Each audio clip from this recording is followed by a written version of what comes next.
당신의 잃어버린 영광을 찾아드립니다. 성범죄 피해자 전문 한진아 변호사입니다. 오늘은 친족 성범죄에 대해서 살펴볼 텐데요. 최근 친족 성범죄 사건 중에 정말 충격적인 사건이 있었습니다. 친부가 딸을 초등학교 2학년 때부터 40년간 270여 차례에 걸쳐 성폭행하여 4번의 임신과 낙태를 반복시키고 그 사이 낳은 손녀까지 성폭행하여 징역 25년을 선고받은 70대 가해자 사건이 있었습니다. 도저히 있을 수 없는 일이라면 많은 사람들이 공분을 샀던 사건인데요.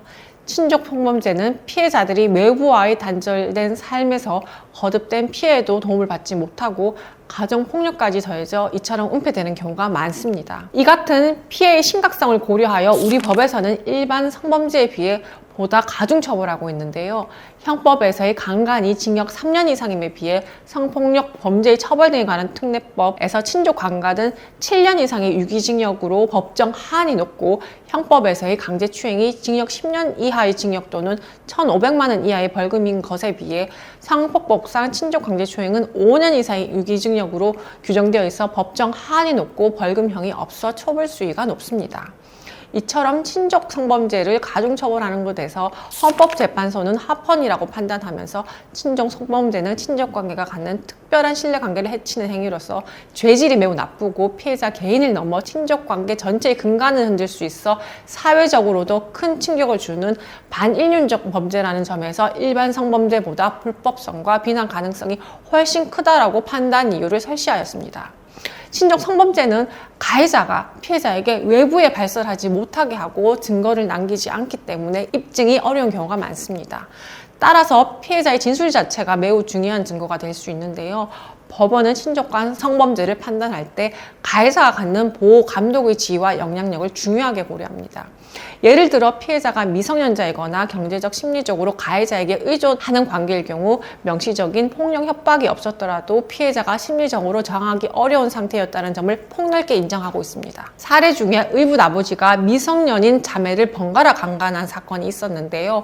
가해자는 평상시에 거의 매일 술에 취하여 생활하면서 집안 집기를 부시고 피해자들과 처에게 심한 욕설과 폭력을 지속적으로 행사하면서 범죄 사실이 알려지지 않도록 외부와 연락하지 못하도록 하고 내가 감옥에 가면 너희들을 먹여 살릴 수 없고 너희들은 굶어 죽는다. 다른 사람에게 이야기를 하면 절대 안 된다고 폭언을 반복한 사건에서 법원은 겁을 먹은 피해자들이 가해자의 성폭력을 거절하거나 적극적으로 반항할 수 없는 억압된 상태에 해당한다고 판단하여 유죄를 선고하였습니다. 그리고 친족 성범죄의 경우 그 특성상 피해자가 어릴 때부터 오랜 기간 가해자에게 의존하여 생활해 왔거나 반복된 성폭력 피해에 저항할 의지조차 갖지 못하여 범행 이후에도 가해자와 원만하게 관계를 유지하듯이 보이는 경우가 있는데요. 이러한 경우에도 법원은 가해자의 회유나 협박 혹은 의지할 곳 없는 상황에서 피해자가 살아남기 위한 생존 방식일 수 있음을 인정하여 유죄로 판단하고 있는 사례가 많이 있습니다. 참고로 친족 성범죄의 경우 피해자가 법적 절차를 고민하는 사이에 공소시효가 도과해 버리는 경우가 종종 있는데요. 그런데 이 같은 친족 성범죄의 특수성을 고려하여 2025년 12월에 피해자가 13세 이상 19세 미만 미성년자인 친족 성범죄에 대해 공소시효 적용을 배제하는 공소시효 폐지 규정이 국회를 통과하였습니다.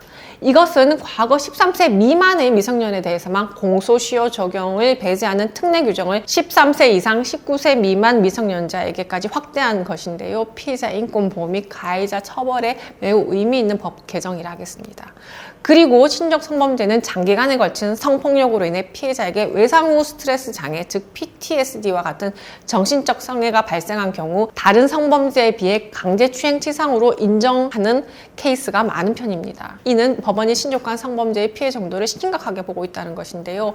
참고로 친족 성범죄는 피해가 지속된 경우가 많아 일시 장소 특정이 어렵고 피해 내용을 일일이 기억하기 어렵다는 점이 있습니다.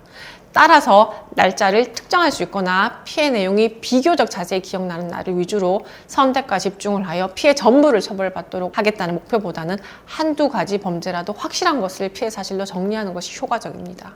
잘못하면 확실한 피해 사실도 입증이 부족한 다른 피해 사실로 인해 한꺼번에 무혐의 처분이나 무죄가 나올 수 있기 때문입니다. 오늘은 친족 성범죄에 대해서 알아보았는데요. 사건의 피해로 가슴 깊은 상처와 트라우마를 간직하며 힘든 일상을 버텨내고 계시는 피해자들이 많이 계십니다. 저는 우리 피해자분들 홀로 외로운 길을 가지 않도록 함께 하겠습니다. 다음 영상에서 또 뵙겠습니다.